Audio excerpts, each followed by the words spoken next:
Hey,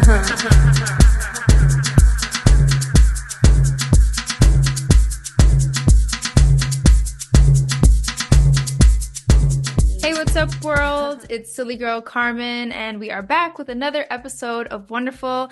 And I'm excited to be reconnecting with the lovely Luna Mar. How are you doing today? Oh my God, I'm so good. So excited to be here. Really, really happy to see you and to be talking to you. Yes, so it was cool. We got to meet, I want to say that was 2 years ago It sounds crazy, but yeah, I think it was about 2 years ago. now? I think it was Yeah. like September of like 2022 almost. So maybe like a year and a half. Okay, yeah. So we got to meet each other playing at a spot in Brooklyn. What was it called? TBA. Yes, TBA. Yes. And that was a really fun night. So that was how we first met. And now we're coming full circle, reconnecting, and she's blessing us with a mix for wonderful. So yay. Uh, you're blessing Um, me with this. And it's cool because I've recently been seeing you work with Nervous Records a lot, like a little more too. So that's cool that we both have that connection because I got to come out to New York and do a few shows with them as I well. So it's know, and I cool. saw that you released on them, which is like, oh my God, huge. Such a legendary label in Yeah. itself, and for New York, so big. So Mhm. congratulations on that. That's like so Yeah. amazing. Thank you, and same to you. Thank you. Um, so before we jump into questions, where are you from originally and where are you currently based for people that are tuning in?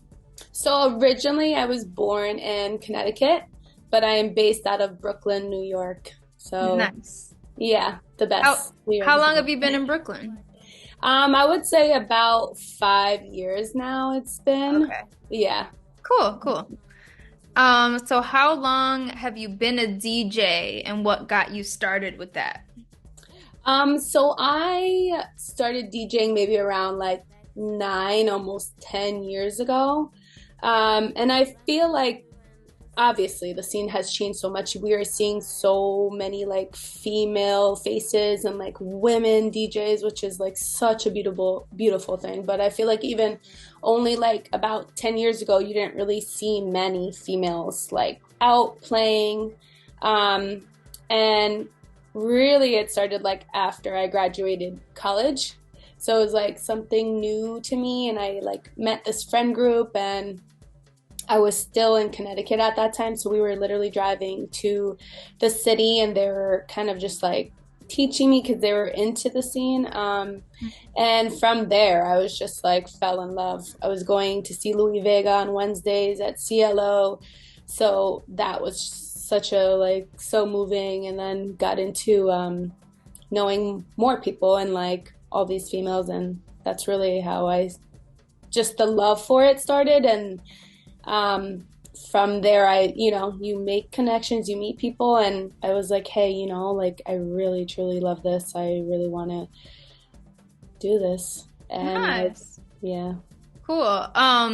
Do you feel like was there a culture or scene in Connecticut for house music at all, or you kind of were finding those influences from outside of it? Yeah. I mean, no, there definitely was. Where I'm from, I'm only really about 45 minutes from from Manhattan. Oh, okay. So, and in Brooklyn too is literally like only a little bit less than an hour. So like wasn't really a like big commute. So we did see a scene out here, especially some of my friends were promoters. But it wasn't anything huge. It was like, they were throwing their parties, but they were bringing like pretty good names like Oscar G, even Boris back then. So we did see definitely a scene, but it was super, super small. And the thing is like here the parties, and they would stop at like 2 a.m. Mhm. So, the parties would end short. And then from there, we would all head to the city and, try to catch those like 6 a.m. parties and stuff like that. So, Nice, yeah. yeah. Yeah, that I always forget New York, like, yeah, it's you can go till 6 a.m. till sunup type thing, because for me, even in Detroit, like our scene, we everything ends at 2 as well. So we're Oh used to my gosh. yeah, we're used Wait, to the typical. yeah. I mean, But I've been to Detroit many times, but okay. mostly for movement, like years and years. Yeah. Um, but I guess I was like spoiled with knowing just the after parties. So I felt like Detroit would go like the same as New York till Yes, forever. no movement weekend and a good like party weekend. Oh, they'll find ways for extensions. Yeah, it'll Yeah, extend itself. But on yeah. a typical, yeah, our typical culture is 2 a.m., you know, so Yeah. but yeah, that's really cool though that you so yeah, in reference that you weren't actually that far from the city and you could kind of dive into both things. So that's pretty cool. Can you tell us more? I recently saw in your bio that you were had like a residency or something with Gray Area or are a resident DJ. Can you tell us more about what Gray Area is and how your relationship came about? So I was very lucky. I've had like a close friend that has been working for Grera for a while, and he's actually also one of the promoters that started in Connecticut. So it was like Oh, one cool. of my long time friends. Um, so he started working for them, and I've been playing with him for a while. Like before he was with Gray Area, he was working with Output and even Cielo and other clubs as well. So I was lucky enough to like get to play those huge clubs in Brooklyn, like back in 2017 and 2016. So that with him, it kind of grew. And once he started working for Gray Area, their big thing is like trying to find new talent, like DJs that you don't really know of that they know will become like bigger and, that they see potential in and, just, that they want to see grow. And then they also book like crazy and amazing DJs as well. Mhm. So from there, I started playing here and there, but then it started becoming more of a thing with them to the point where I just have grown my like New York residency where it's, I've been so fortunate to play like amazing parties with them, like opening up for Roger Sanchez, Todd Terry, DJ Sneak, like huge legends. So Nice. yeah, it's been really great. That's cool. And I'm familiar with that name, but I didn't know much about them. Are they like a collective and they do parties all around the city, or is it one place? No, they do it all around New York. They Yeah. also have done parties in Chicago. They have done Nice. parties also in Miami. They're affiliated with El Row as well. Oh, right. They're now working with Elements Festival. Oh, cool. So it's a pretty small company, I guess, in the aspect of like who works for them. They're very close and like Mhm. family tight knit oriented, but the things that they're doing are on like a grand ultimate like amazing scale. Nice. Well, that's really cool. Yeah. And congratulations on, having that connection and staying busy with that. Yeah, I've been noticing a lot of a lot of exciting gigs for you. Actually, a venue that I got to walk into last time I was in New York. I've never played there. The one that has like the green room. Silo. No, Yeah. not Silo. The Oh. it's like a glass room.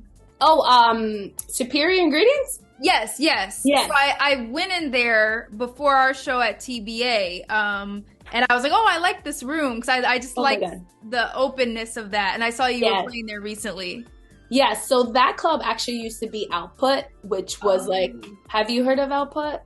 It I was, don't think so. yeah, that was like the fucking club. Like, it was the best. They had the best bookings, like, literally Monday through Sunday. Like, it was no joke. They Nice. had crazy residencies there, the best sound system, the best just environment. They had a roof as well, and then they had like a little side, more intimate room called the Panther Room. But then um, Because yeah, they it's a closed. big venue. It had like a Yeah, lot of it's levels getting huge. up It's like there. a maze. It's literally like a maze. But Yeah. sadly, Output closed a couple years ago.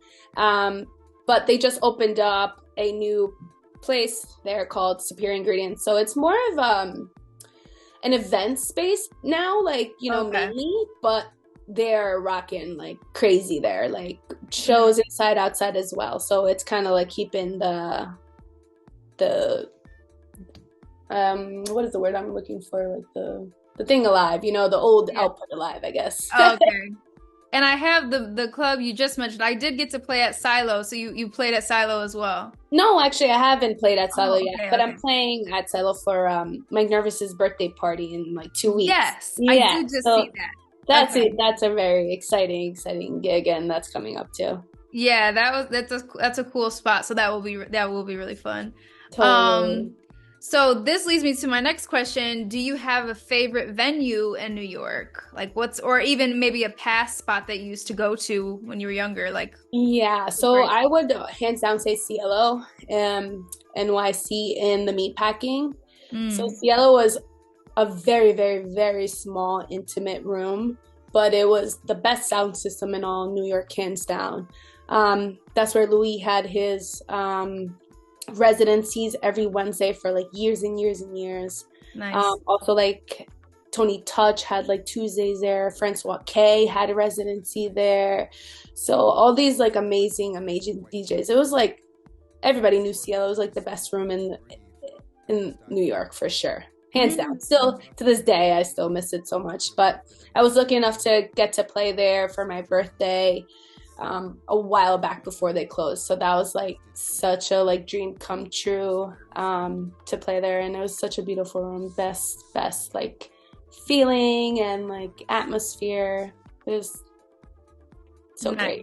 great. I love that. And Yeah. that was gonna be my next question. Like, oh, are they still open? And I guess not. I was like, no, I No. haven't experienced that. I'm gonna I go know, check it but out. they still have like the sign outside that still says Cielo on it. Oh So like wow. if you walk by it, like it's still all there. So it's like, it's like nostalgic. Right. Okay. Very cool. So for one of our last questions, I like to do just something fun with people and do like a this or that. I'm gonna ask you like, something Yeah. or this, and you pick the one you want. Okay. Okay.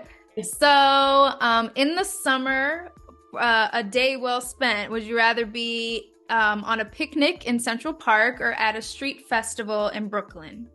Oh, at a street festival in Brooklyn for sure. Nice. Mango or watermelon? Mango. Nice. Vacation to Tulum or Greece? Ooh, I'm gonna say Tulum. Okay, okay. Yes. And then, if you need some physical activity outside, are you going hiking in the mountains or would you rather swim in the ocean? Oh, swimming for sure. Thousand Swim, percent. swim. Yeah. Okay.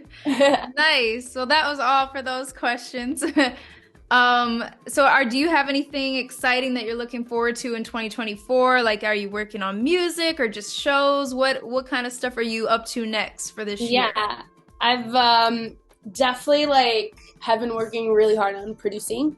So this will definitely be the year that I release. So that's gonna be like so huge and it's so exciting. So I have a lot of projects that are done and then a lot more that are close to being done. So I'll be sending those out soon and hopefully we'll be, releasing this year. And yeah, just gonna keep hustling and playing parties that are true to like my sound and what I want to like give people.